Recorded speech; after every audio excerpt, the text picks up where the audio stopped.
Okay, could you introduce yourself and tell me the name of the organization you represent? Yes, with pleasure. So I'm Stéphane Pouffary. I am the Executive Director of HELIO International, which is an international NGO founded more than 15 years ago. And we are working on, let's say, energy indicators. Okay, I mean, could you explain, just to put things into context, the importance of clean, affordable energy and why perhaps we don't have as much as we should have at the moment? Yes. So basically, the importance, it's, let's say, in a way, it's something obvious, but in the contrary side, basically, it's something very difficult to evaluate and to be able to fund in the correct way, let's say, to fulfill, let's say, the needs, the international needs. So why it is so important? Because basically, it is linked with every sectors of activities. So going through health concern, water issue, city concerns, transportation, let's say even production, deforestation, agriculture concerns. So at the end, linked, let's say, can be the bridge between all these sectors. So this is why we definitely need something clean, affordable, and let's say in a long-term perspective. And is this an issue that has been approached up until now, or approached as much as it should have been approached in the run-up to Cancun? I would say yes or no. I'm so sorry for the answer, but to be frank, yes, because it's something very simple to make the, let's say, to make the accountability, to make the accountancy, to be sure that as soon as you have something, you switch from a fossil one to a renewable energy one, for example, as soon as you reduce energy consumption, you can easily monitor, make the, the calculation of the reduced CO2 in comparison with. But on the other side, it is not, let's say, at the correct level, because so far what we call access to energy, for example, it's something also obvious. A huge number of people don't have access to, let's say, clean, affordable energy, and also consequences with biomass or other items. So I would say yes, everybody is really aware of, let's say, the link between energy and climate change issue. On the other side, it is something very difficult to put in place in a concrete way in order to go to the Millennium Development Goals. So I would say yes and no. Okay. So what is it you would like to see here at Cancun to make this funding more accountable, more effective, more efficient? Okay. So first in Cancun, we expect a lot of things, to be frank. But the first one is we surely not have to break something.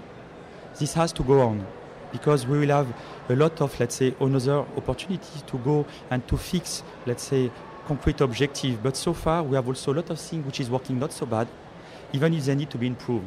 So this is a question of, let's say, the carbon financing, let's say, the REIT issue, the fast start finance, other items. So we need to go on. So this is the first thing.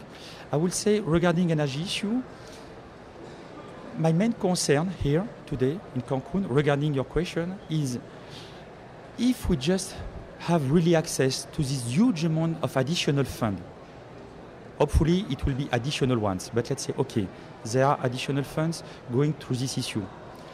The main concern is we will need very soon to be in position to demonstrate the real contribution of this finance regarding eco-development. And so far, I'm not so sure it's easy things to monitor. We need to develop to undertake this issue in order to be in position to demonstrate the link between this financing issue, energy access, clean energy, what they call green economy, what they call low carbon society, patterns. And at the end, we need to be in position to demonstrate, to monitor, and to see how we have leveraged, let's say, this issue on the concrete land application. I mean, is one of the problems the complex nature of the mechanism in funding, that it's open to exploitation or manipulation simply because it's so complex? Is there a way of making it simpler? Yes, you're definitely true. And but basically, even if it is a complex issue, we will have no option. Why? I will just give you one example. Not dealing with production, but just for energy efficiency, for example. Imagine you fund a project on behalf of NAMA, on behalf within the Fast Start Finance or other. Okay?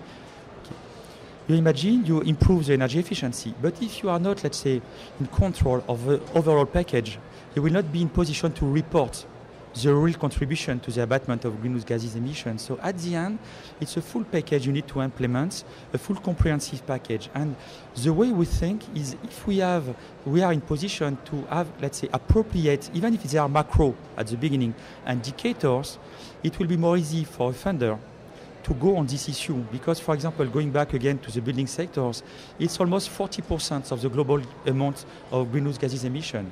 And if you go back to the CDM, for example, you have, okay, among the 4,000 or 500,000 projects so far in the pipeline, you have less than 10 projects linked with energy efficiency in buildings. So you see there is a huge amount of potential unexploited so far. So it's really the times to put, let's say, to make it believe, to make it happen, but to be in position to report. So this is why the job we have undertaken on behalf of HELIO is we seems that it seems to be very important because we imagine it will really help to make, let's say, transparency regarding this finance and to be sure that the fund which has been, let's say, invested really make access to something different for eco-development. Okay, that's great. Thank you very much. Yes, thank you so much. You happy you covered everything?